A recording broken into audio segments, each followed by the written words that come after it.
살면서 여러분 스트레스가 쌓이고 어려운 일을 겪을 때 우리 가끔 악몽을 꾸기도 하지요.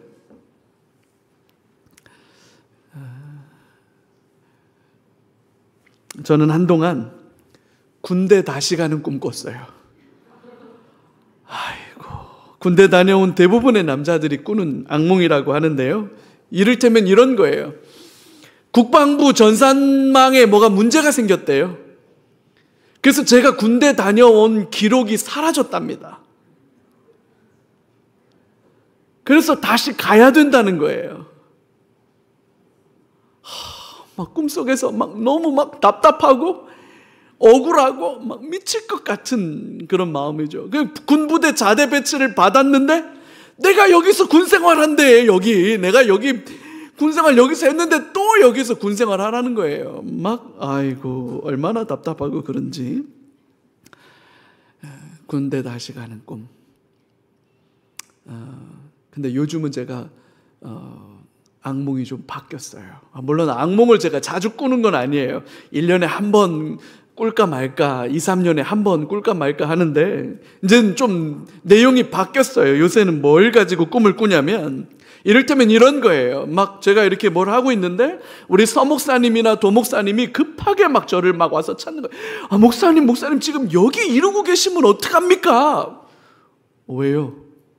아니 지금 말씀 사경에 지금 성도들 잔뜩 와가지고 지금 막 목사님 설교할 시간 다 돼가지고 찬양 막 열심히 하고 있는데 목사님이 없어가지고 지금 말씀이 시작이 안 된다고. 저는 까맣게 잊고 있던 거예요.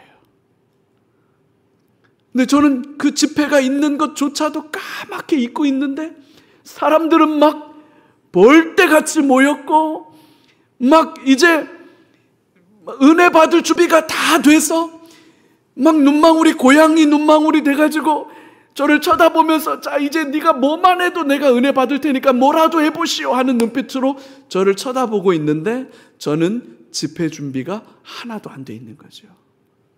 말씀 준비가 하나도 안 돼 있는 거죠. 이게 요즘 제가 꾸는 악몽이에요. 왜 이런 꿈을 꿀까? 막 그러면 자고 일어나면 등에 축축할 정도로 땀이 배어날 정도로 그게 막 꿈속에서도 막 스트레스고 힘든 거예요. 군대 다시 가는 건 아무것도 아니야. 10번도 갈 것 같은데 이건 너무 힘든 꿈이에요. 그런 악몽을 꿔요. 능히 고치지 못하더라. 오늘 본문 안에도 악몽 같은 일들이 기록되어 있습니다. 예수님이 베드로, 야고보, 요한 이 세 사람만 데리고 따로 높은 산 위로 올라가셨어요. 우리가 지난주에 묵상한 본문이죠. 예수님의 제자가 12명이에요. 그러니까 12명에서 3명은 산 위로 올라갔고 나머지가 몇 명일까요? 요 정도 산수는 좀 우리가 하고 살아야 되는데 9명이 산 아래 남았어요. 9명이 산 아래 남아서 예수님 언제 오시나? 왜 우리는 안 데려가시고 저렇게 3명만 데리고 가셨나? 가서 뭐 맛있는 거 잡수고 오시나? 궁금한 거죠. 그래서 9명이 남아 이렇게 기다리고 있는데 그러던 차에 어떤 사람이 찾아왔습니다. 제자들을 찾아와서는 자기 아들 좀 고쳐주라는 거예요. 흉악한 귀신에 들려서 불에도 넘어지고 물에도 넘어지고. 여러분, 불에도 넘어지고 물에도 넘어지면 어떻게 됩니까? 잘못하면 목숨을 잃을 수 있는 거잖아요. 심각한 부상을 입을 수 있는 거잖아요. 여러분 꼭 옛날 제 또래만 해도 동네에 한두 명씩은 이렇게 불에 데였거나 물에 빠졌거나 해서 어려움을 겪는 사람들이 꼭 있었죠. 애들 키우다 보면 이런 일 참 무서워요. 하여튼 끓는 물에 뭐 뜨거운 어떤 거에 뭐 전기 콘센트에 젓가락으로 꽂을까 말까 그렇게 하는 녀석들도 있고 참 별난 녀석들 많아요. 이 아버지의 마음이 녹는 거예요. 불이 뜨거운 줄도 모르고 거기에 자빠지기도 하고, 물이 위험한 줄도 모르고 거기에 넘어지기도 하고, 언제 이 아이가 목숨을 잃게 될지 알 수가 없는 거예요. 심각한 부상을 당할 수 있는 위험이 늘 상존하는 거지요. 우리 아들 좀 고쳐주십시오. 우리 아들 좀 어떻게 해주십시오. 그러고 찾아온 거예요. 아버지의 절절한 마음이 제자들의 마음을 움직인 걸까요? 아니면 이미 예수님께서 12제자를 부르실 때 약속해 주셨던 말씀이 있어요. 그 말씀에 대한 확신이었을까요? 예수님이 어떤 약속을 하셨는지 궁금하지요? 우리 10장 1절로 가서 한번 봐요. 이미 제자들을 부를 때 약속하신 내용이거든요. 같이 한번 읽어봐요. 예수께서 그의 12제자를 부르사 더러운 귀신을 쫓아내며 모든 병과 모든 약한 것을 고치는 권능을 주시니라. 과거 완료입니다. 이게 10장 1절에 기록되어져 있는 제자들에게 주어진 권능을 말하고 있다는 거죠. 그걸 이미 예수님이 제자들에게 주었다고 마태는 기록하고 있어요. 여러 번 언급했습니다만 마태는 세무공무원 출신이지요. 확실한 것, 정확한 것만 기록하는 스타일이에요. 이 마태가 이렇게 기록해 놓았으면 그건 허튼 소리는 아니었다, 이렇게 보는 게 맞을 겁니다. 귀신을 쫓아내고 약한 것들, 병자를 고치는 이런 능력은 주로 예수님께서 행하시던 기적이에요. 예수님이 행하시던 기적인데 그 기적을 누구도 할 수 있게 하셨다고요? 제자들도. 그래서 제자들에게 그런 능력을 주셨다라고 마태는 기록하고 있는 거예요. 자, 이제 9명의 제자들이 어떻게 하면 좋을까? 머리를 맞대고 궁리를 하기 시작했겠죠. 낮고 위험 있는 목소리로 단호하게 말한다. 귀신아, 떠나라! 아니야, 그걸로 안 될 것 같으면 주여 삼창, 주여! 주여! 주여! 이것도 안 되면 안수기도, 양떼기도라고도 하죠. 벌떼기도 가운데 세워놓고 다 둘러싸가지고 그냥 붙잡고 디립다 하나님 고쳐달라고 막 기도하는 거예요. 막 간절히 기도하는 거예요. 여러분, 안수기도도 해보고 귀신은 떠나가라고 선포도 해보고 주여 삼창도 해보고 벌떼기도 양떼기도 다 해봤는데 여러분, 아무 일도 안 일어나는 거예요. 별의별 방법을 다 써봤는데 아무 일도 안 일어나는 거예요. 오늘 본문 16절입니다. 같이 한번 읽어봐요. 내가 주의 제자들에게 데리고 왔으나 능히 고치지 못하더이다. 아무 일도 안 일어나는 거예요. 아무 일도 안 일어나는 거예요. 아이는 여전히 아픈 거예요. 아니, 되레 아이가 눈 동그랗게 뜨고 지금 뭐 하고 있는 겁니까? 하는 눈으로 눈 동그랗게 뜨고 쳐다보고 있는 거예요. 제자들에게는 이 상황이 악몽 같았겠죠. 얼마나 악몽 같았을까요? 주여 삼창도 안 되고 막 귀신아 떠나가라! 귀신에다가 악센트를 줘야 되나? 가라에 악센트를 줘야 되나? 다 해보는 거죠. 안 돼요, 안 돼. 주여 삼창을 하고 별의별 걸 다 해도 안 돼요. 아무 일도 안 일어나요. 제자들이 이 상황이 얼마나 악몽같이 여겨졌을까요? 사도행전에도 이와 유사한 사건이 기록되어 있지요. 사도 바울 일행이 2차 선교 여행 중에 에베소라고 하는 도시를 방문합니다.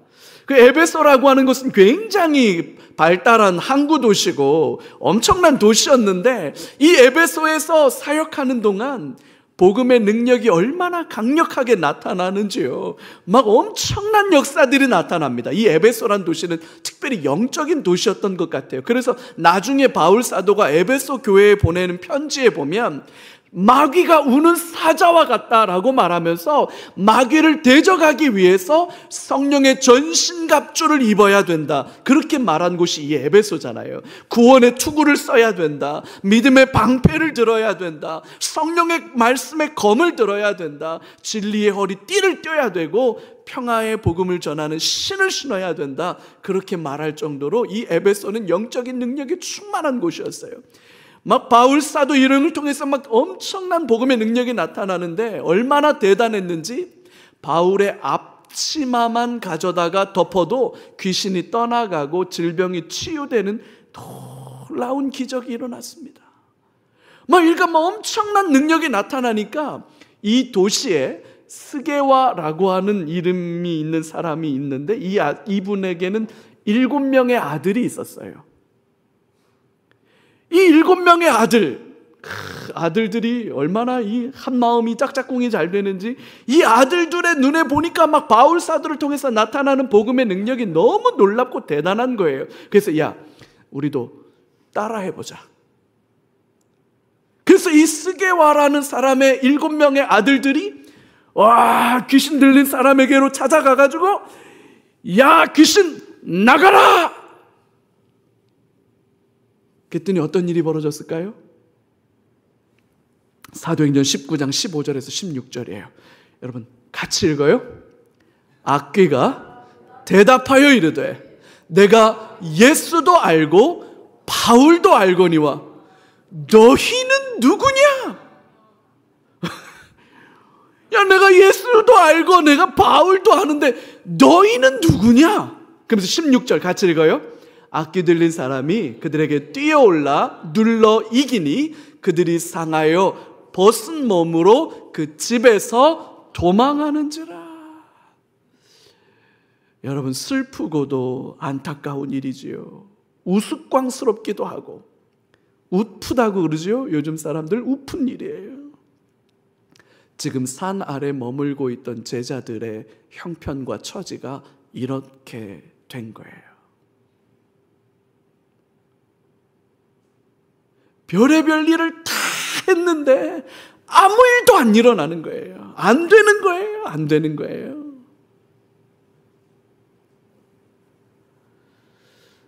내 아들을 불쌍히 여겨주소서.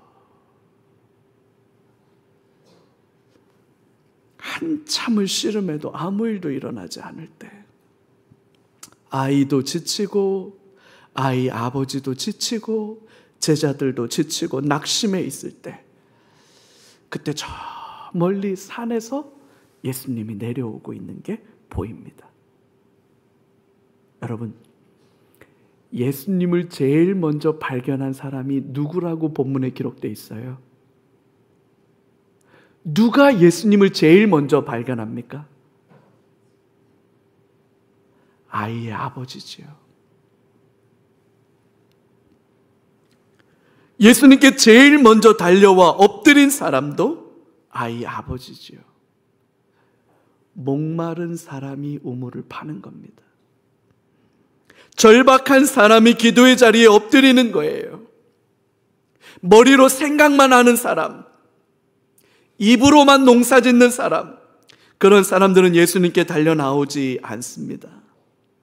여러분, 마음에 작심하는 일, 마음에 결심하는 일은 5천만 국민 누구나 다 하는 일이에요. 근데 그 일을 실행하는 사람은 5%가 안 된다는 거 아닙니까? 생각으로는 아무 일도 안 일어나요, 여러분. 마음에 결심하는 것만으로는 아무 일도 안 일어나요.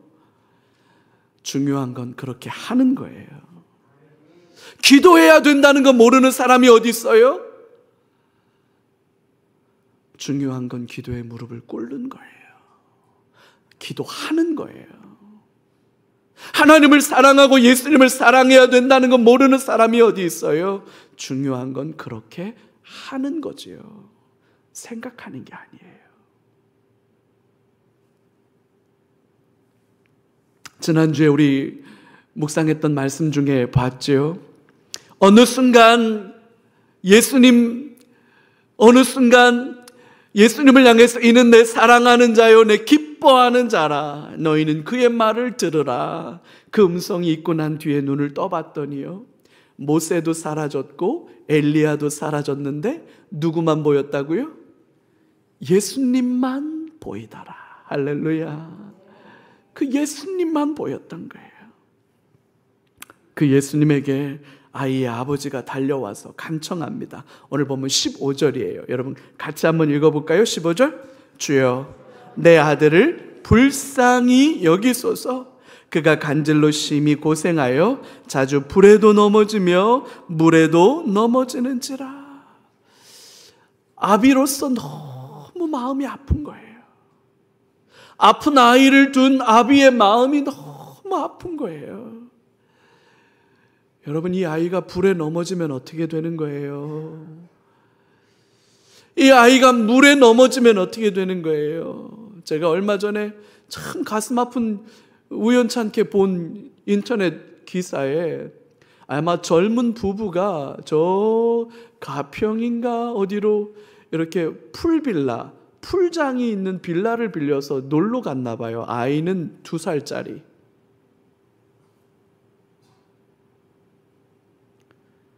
부부는 늦게까지 잤는데 2살짜리 아이가 먼저 깬 거야. 아이고, 이 2살짜리 녀석이 여기저기 기어다니다가 참 안타까운 일이죠. 아비의 마음이 막 무너지는 거예요. 이 아픈 아들을 보니까. 주인의 상에서 떨어지는 부스러기들을 개들이 주워 먹는 것 아닙니까? 너도 이 개와 같다. 그런 모욕적인 말을 들었음에도 불구하고 아랑곳하지 않고 맞습니다, 주님. 개입니다. 개입니다. 그러나 개들도 주인의 밥상에서 떨어지는 그 부스러기는 주워 먹고 사는 것 아닙니까? 그 부스러기 은혜라도 베풀어 주셔서 제 딸의 흉악한 귀신 들린 걸 고쳐주십시오 라고 간구했던 가나안 여인, 우리 그때 묵상했죠? 그 가나안 여인이 엄마 버전이라면 오늘 여기는 아빠 버전이죠. 아버지 버전이에요.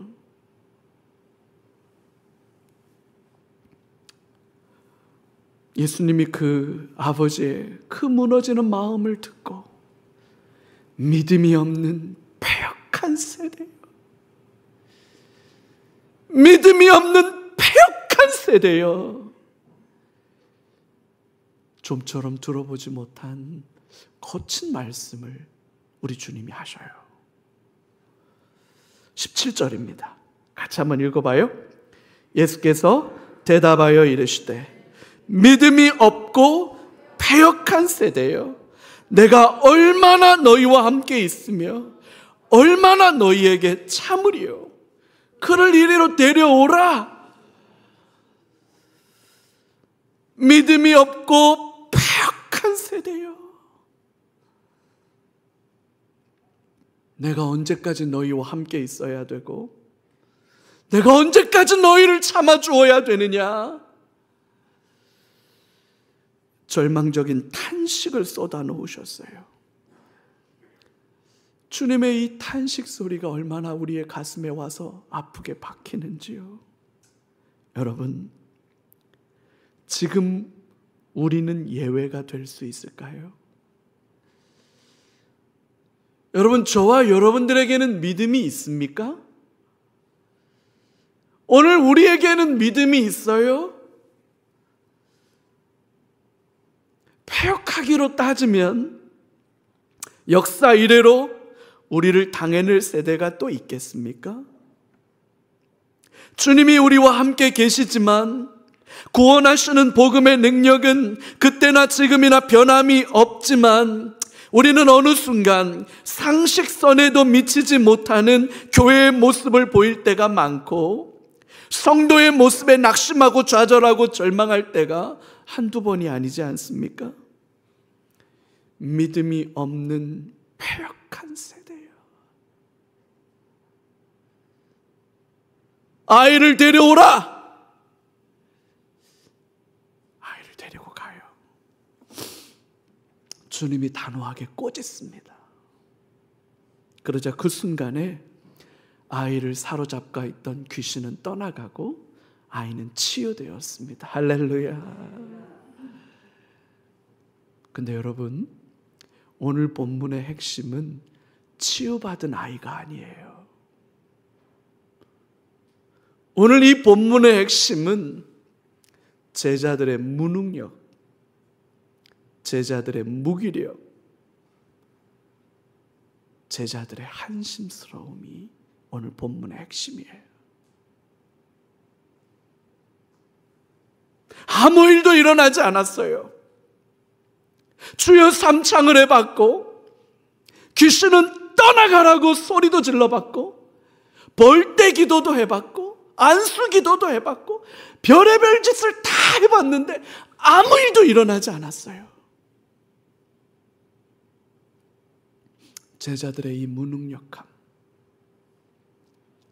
제자들의 이 무기력함,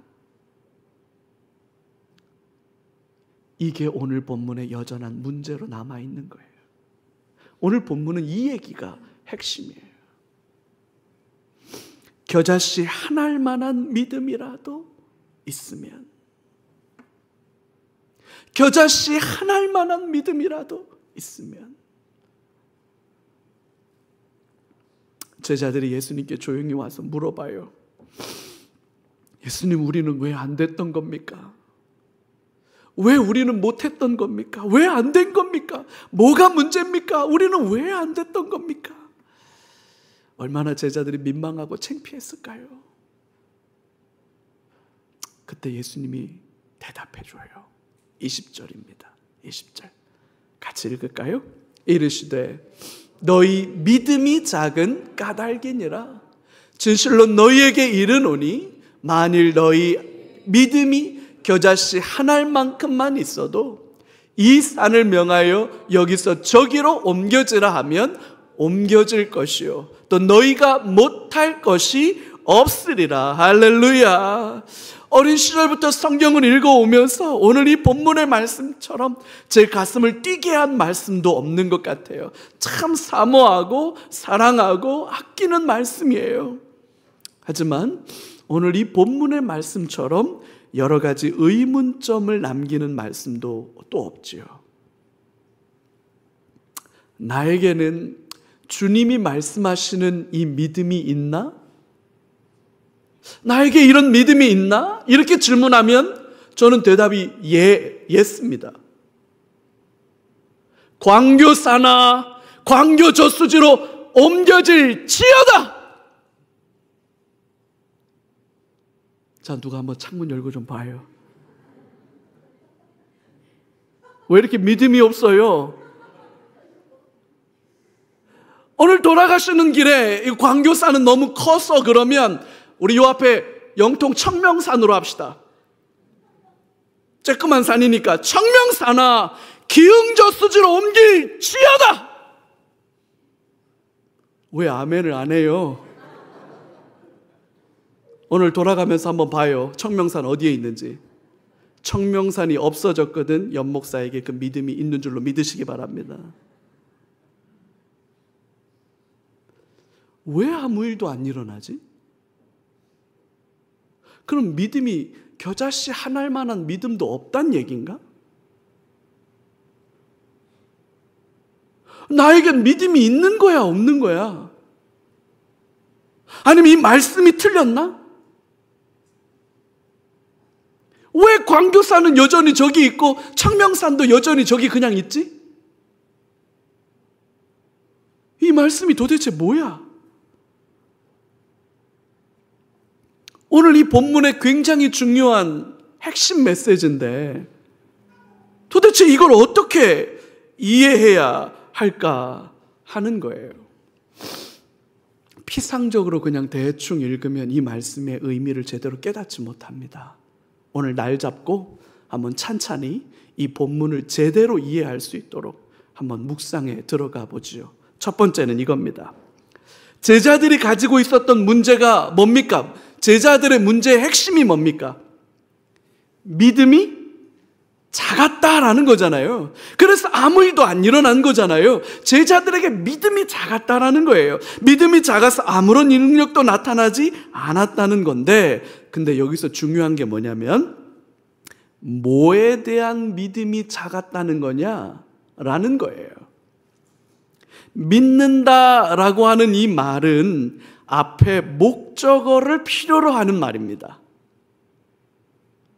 무엇을 믿는다, 이렇게 말해야 완성된 문장이 돼요. 뭘 믿는다라고 말해야 돼. 이걸 좀 어려운 말로 타동사라고 그래요. 목적어를 필요로 하는. 영어 공부할 때 삼형식 문장, 주어, 목적어, 동사, 이래야 삼형식 문장이지요. 삼형식 목적어를 필요로 하는 동사들이 있어요. 믿는다는 그런 동사예요. 뭘 믿는다가 되어야 돼. 뭘 믿는다. 뭐에 대한 믿음이 작다라는 거냐, 뭐에 대한 믿음이 없다는 거냐, 그걸 이해하고 가야 이 본문이 열려요. 여러 가지로 종합해 볼 때 이 뭐에 대한 믿음이 작은 것으로 해석할 수 있냐면 두 가지 정도로 요약해 볼 수가 있어요. 첫 번째는 귀신이 떠나갈 것에 대한 믿음, 치유가 일어날 것에 대한 믿음이 작았다고 하시는 말씀인가? 막 믿습니다. 나의 등 뒤에서 막 등 팍팍 밀어주시는 하나님, 일어나 걸으라, 막 동남풍아 부르라, 막 서북풍아 부르라, 막 이래도 막 할 수 있다 할 수 있거든이 무엇이냐, 믿는 자에게는 능치 못함이, 막 그래서 막 긍정적으로 막 믿습니다 하고 막 됩니다 하고 막 가는 그런 믿음이 작다는 뜻이냐? 이렇게 볼 수 있는 관점이 하나가 있고요. 또 하나는 치유와 회복의 근본적인 원인이 되시는 예수님에 대한 바른 온전한 믿음이 없다는 뜻으로 해석할 수 있는 두 가지 방법이 있습니다. 귀신이 떠나갈 것에 대한 믿음이 부족했던 거냐, 아니면 예수님에 대한 믿음이 부족했다는 거냐. 저는 50% 확률일 때만 여쭈어봅니다. 자, 전자일까요, 후자일까요? 네가 뭘 어떻게 해도 난 동의하지 않고 동조하지 않을 거다. 후자로 봐야 돼요. 뭐가 중요한 거냐면, 봐요. 베드로와 야고보와 요한은 예수님이 따로 데리고 산 위로 올라갔죠? 거기서 뭘 봐요? 변화된 예수님을 봤죠? 우리 지난주에 묵상했잖아요. 그래서 그 찬란하게 빛나는, 옷이 해같이 빛나는 그 영광스러운 예수님을 보면서 모세와 엘리야를 양쪽에 두고 대화를 나누시는 예수님을 보면서 이 예수님이 누구다? 하나님이시다. 이 예수님이 모세를 능가하는, 엘리야를 능가하는 메시아고 그리스도라고 하는 너무나도 명백한 현장을 직접 목격하잖아요. 그러니까 이 세 명의 제자들에게는 예수님이 누구신지를 알게 됐죠. 반면에 이 산 아래에 있던 이 9명의 제자들은, 야, 이거 예수님 뭐 3명 데리고 와서 자기들끼리 삼겹살 고잡수시고 오는 거 아니야? 이런 생각들을 하고 있다가 예수님이 누구신지에 대한 인식이 제대로 생길 수 있었을까요, 없었을까요? 없었죠. 그러니까 요 밑에는 믿음이 작은 자들이라는, 어찌하여 라고 하는 이 대사 속에 이 아래에 있던 사람들은 아직 예수님에 대한 제대로 된 믿음을 갖지 못한 상태였다는 거예요. 두 번째, 아니 그럼 왜 패역한 세대요? 라고 책망하시는 건가? 그거 왜 혼내시냐는 거예요. 그럴 수밖에 없었는데 이 사람들은. 그래서 책망하면서 이렇게 말해요. 내가 언제까지 너희와 함께 있어야 하냐? 내가 언제까지 너희를 참아야 되느냐? 라고 말씀하셨다는 거예요. 이걸 주목해 봐야 돼요. 언제까지 너희와 함께 있어야 하느냐라고 하는 이 예수님의 말씀은 주님은 제자들을 떠나실 거라는 걸 전제하는 말이지요. 예수님이 언제 제자들을 떠납니까? 감람산에서 체포당하실 때 제자들을 떠나시지요. 십자가의 죽으심으로 제자들을 떠나시지요. 부활하신 주님이 승천하심으로 제자들을 떠나십니다. 예수님은 제자들을 떠날 거예요. 중요한 건 남겨진 제자들이 예수님을 바로 알고 온전히 믿는 거지요. 그러면서 자기 자신을 부인하며 사는 거지요. 자기에게 주어진 십자가를 지며 사는 거지요. 때로는 힘들지요. 나 자신을 부인하는 게 힘들지요. 내가 가만히 있었더니 가만인 줄 아네. 내가 지렁이도 밟으면 꿈틀한다는 걸 한번 보여줄게. 이게 자기를 부인하지 못하는 마지막 모습들이지요. 가만히 있었더니 가만히로 안다는 거예요. 그래서 안 되겠다는 거예요. 지렁이도 꿈틀하는 거 내가 한번 보여주게. 내가 나를 한번 입증해 보여줄게. 좋아, 나도 한번 나도 성깔 있다는 걸 보여줄게. 자기를 부인하지 못하는 거잖아요.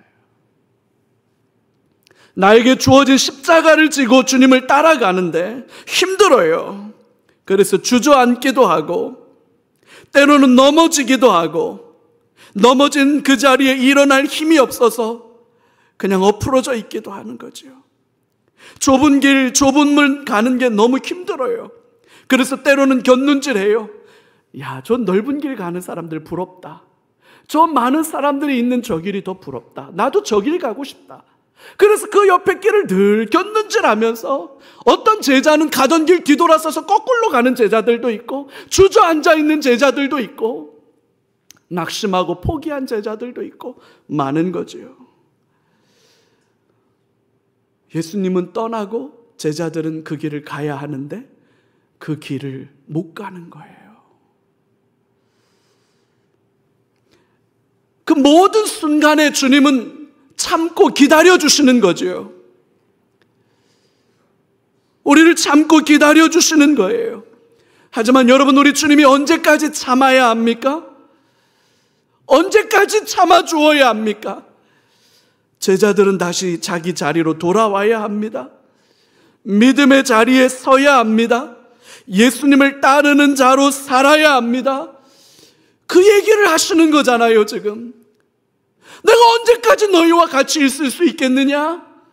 내가 언제까지 너희를 참아주어야 하느냐? 라는 우리 주님의 절절한 안타까움은 바로 예수님이 떠난 뒤에 그 길을 걸어가야 할 제자들을 향한 탄식인 거죠. 세 번째로, 겨자씨 한 알만한 믿음과 산이 등장합니다. 여러분, 이건 비유와 대조의 방법을 통해서 말하려는 의도를 선명하게 드러내는 일종의 수사학이지요. 레토릭이라고 봐야 돼요. 과장법입니다. 우리가 너무나도 잘 아는 것처럼 가장 작고 보잘것없는 것을 가리키는 대명사가 겨자씨입니다. 반면에 산은 우리가 설명할 수 있는 가장 큰 사물을 가리킬 때 사용하는 말이에요. 그래서 겨자씨 한 알과 산은 각각 극명하게 대조되는 어떤 것을 가리키는 말이 되는 겁니다. 만약 우리 안에 예수님에 대한 겨자씨 한 알만한 참 작고 초라하지만 예수님에 대한 이 믿음만 있다면 우리가 살아가면서 마주하게 될 큰 산과 같은 어려움, 환난과 고난과 그 모든 문제들을 넉넉하게 이기고 능히 이겨낼 수 있다라는 말씀이지요. 우리 흔히 배보다 배꼽이 크다고 그러지요. 신문에 대문짝만하게 났다고 그러지요. 여러분, 아무리 그래도 배꼽이 더 크겠습니까? 아무리 대문이 쪽문이어도 신문보다는 크지요. 과장법이에요.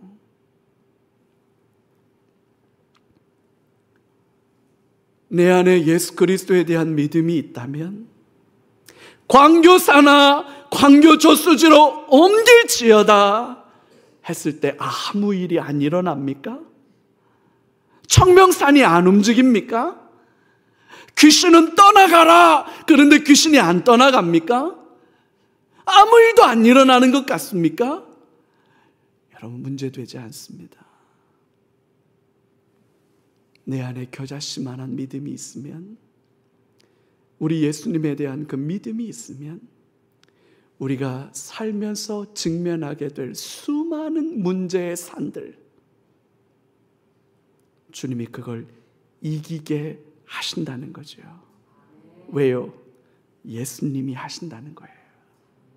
그 말씀입니다. 예수님은 누구십니까? 예수님이 정말로 그리스도시고 살아계신 하나님이 맞으십니까? 내가 믿고 따라갈 내 구주가 맞으십니까? 내 삶의 주인이 맞으십니까? 예수만이 내 삶의 유일한 주인이십니까? 그 주님을 믿고 따라가는 제자의 삶은 필연적으로 힘들고 어려울 거예요. 나 자신을 부인하며 사는 것이 얼마나 어려운 일입니까? 나의 십자가를 지고 주님을 따르는 삶은 또한 얼마나 어려운 일인가요? 제가 한 번씩 꾼다고 하는 제 악몽을 한 번씩 생각해 봐요. 제가 왜 그런 꿈을 꿀까요?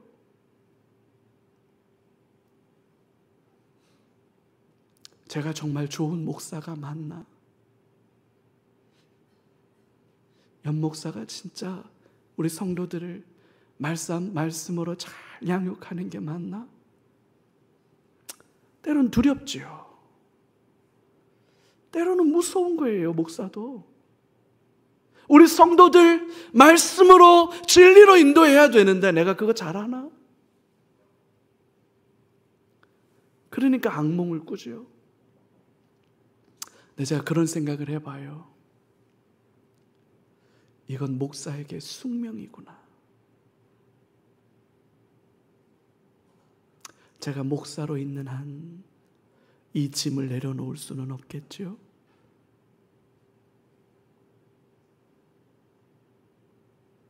버티고 견뎌야지요.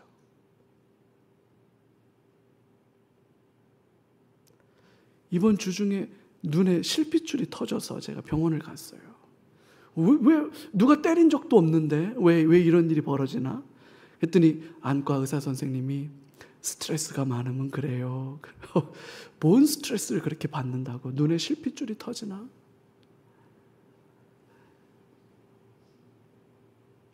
여러분, 이거 목사만 그래요?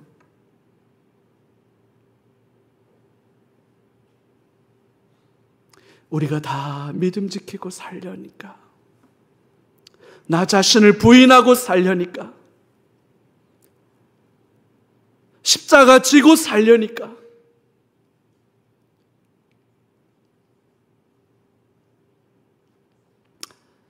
장수하는 거 포기해요.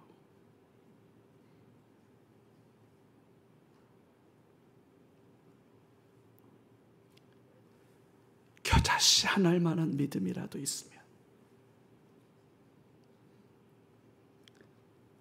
내 주님,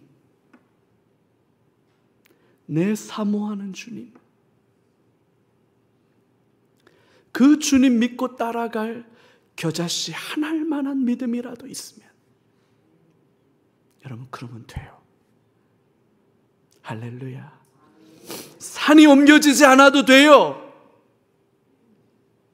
귀신이 그대로 있어도 돼요. 여전히 불에 넘어지고, 여전히 물에 넘어지고, 여전히 위험하고, 여전히 힘들어도 돼요. 주를 향한 이 믿음이 내 안에 있으면, 이 믿음이 여러분들에게 있기를 주의 이름으로 축복합니다. 이 믿음을 달라고 기도하시는 여러분들 되기를 축복합니다. 믿음은 선물이라고 하셨잖아요. 구하는 모든 자에게 값없이 주시는 선물이라잖아요. 제자에게 필요한 건 이 믿음이에요. 성도에게 필요한 건 이 믿음이에요. 믿음의 크기와 작기를 떠나서 예수의 영이 내 안에 들어와서 예수의 영이 내 안에 살고 그 예수를 향한 겨자씨만한 믿음이라도 내게 있다면 나는 주님 따라갈 겁니다. 나는 주님을 섬기는 제자의 길을 살아갈 겁니다. 그거면 됐습니다. 그거면 됐습니다. 그럴 수 있는 저와 여러분들 다 되시기를, 그리고 그 믿음을 구하는 저와 여러분들 다 되시기를 주의 이름으로 축복합니다.